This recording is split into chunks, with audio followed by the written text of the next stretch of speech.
Shalom అలేకిం, షాలోమ్ అలేకిం, షాలోమ్ అలేకిం. Bad traits of the people in the universal church. సార్వత్రిక సంఘములో ఉన్న విశ్వాసుల యొక్క దుర్గుణములో మరొకటి సజ్జన ద్వేషులు అన్నమాట. సజ్జన ద్వేషులు, despisers of good, haters of what is good. మంచిని ద్వేషించేవారు, సత్యాన్ని ద్వేషించేవారు. Describes a moral condition in last days where people actively oppose, resent and attack righteousness, virtues and those who try to live a godly life. ఎవరైతే దైవ భక్తితో జీవిస్తున్నారో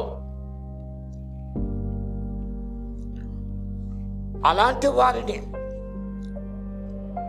వారు తృణీకరిస్తూ, వ్యతిరేకిస్తూ, నీతిని, సత్యాన్ని, మంచి గుణములను వారు ద్వేషించేవారు. Haters of and despisers of good, సజ్జన ద్వేషులు. Total aversion to goodness,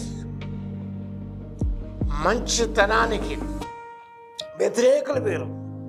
these individuals do not just ignore truth, they acting and disliking it because it exposes and channels their own corrupt behavior. వారి యొక్క అవినీతికరమైన స్వభావాన్ని సత్యము బయలుపరుస్తుంది కాబట్టి వారు సత్యాన్ని వారు ఇగ్నోర్ చేయమాత్రమే కాకుండా దాన్ని వ్యతిరేకించేవారుగా ఉన్నారు. Because expose their wrong behaviour, correct behaviour, indecent behaviour.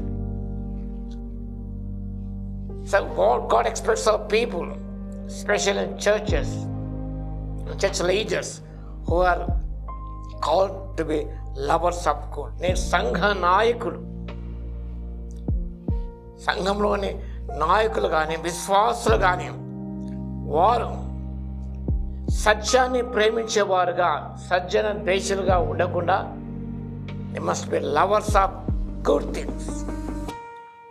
Hostility to righteousness. People without the mind set and call evil good and good evil. మంచిని చెడుగా, చెడును మంచిగా చూసేవారు. అలాంటి మైండ్ సెట్ కలిగిన వారు ఈనాడు సంఘ విశ్వాసంగా ఉంటున్నారు. కాబట్టి పౌలు ఇక్కడ ఇన్స్ట్రక్ట్ చేసిన believers not to join with such people.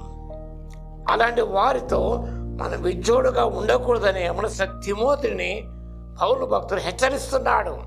No lovers of good, people dislike and oppose for moral goodness. మంచి ద్వేషించేవారు, అంత మాత్రమే కాకుండా మంచిని జరగనీయకుండా మంచిని చెడుగా, చెడుగా మంచిగా చెప్పేవారు ఈనాడు మాకు కనిపిస్తున్నారు. Because they have carnal mind. ఎందుకనగా వారికి ఆత్మీయ స్వభావం లేదు కానీ శారీరక స్వభావం ఉన్నది. ఆదికాండం 6వ అధ్యాయంలో వారు కేవలము శరీరై ఉన్నారు. దే ఆఫ్ ద ఫ్లెష్ అనగా లోక సంబంధమైన స్వభావం కలిగిన వారు మనం చూస్తున్నాం. కాబట్టి పౌలు భక్తుడు తిమోతికి రాసిన 1 అధ్యాయం 7 వచనాలు మనం చూస్తున్నాం.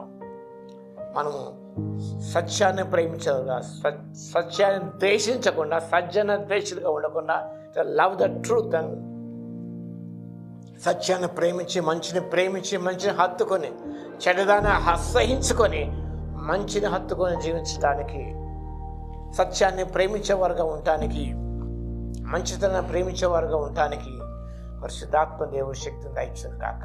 ఆమేన్. స్తుతికి పాత్ర మహోన్నత మీకు స్తోత్రాలు తండ్రి. ఈనాడు సంఘంలో సత్యాన్ని ద్వేషించేవారు కనిపిస్తున్న ప్రభువా, మంచిని చెడుగా, చెడును మంచిగా చూపించేవారు ఈనాడు సంఘ విశ్వాసంలో ఉంటున్నారు మా తండ్రి.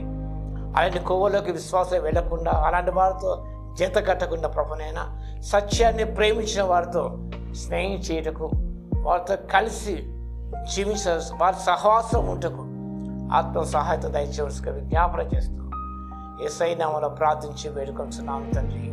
ఆమేన్. మన తండ్రి అయిన దేవుని యొక్క ప్రేమయు, మన ప్రభువును రక్షకుడైన యేసుక్రీస్తు యొక్క కృపయు, పరిశుద్ధాత్మ యొక్క అన్యోన్య సహవాసం మనందరికీ సదాకాలము తోడై ఉండును గాక. ఆమేన్.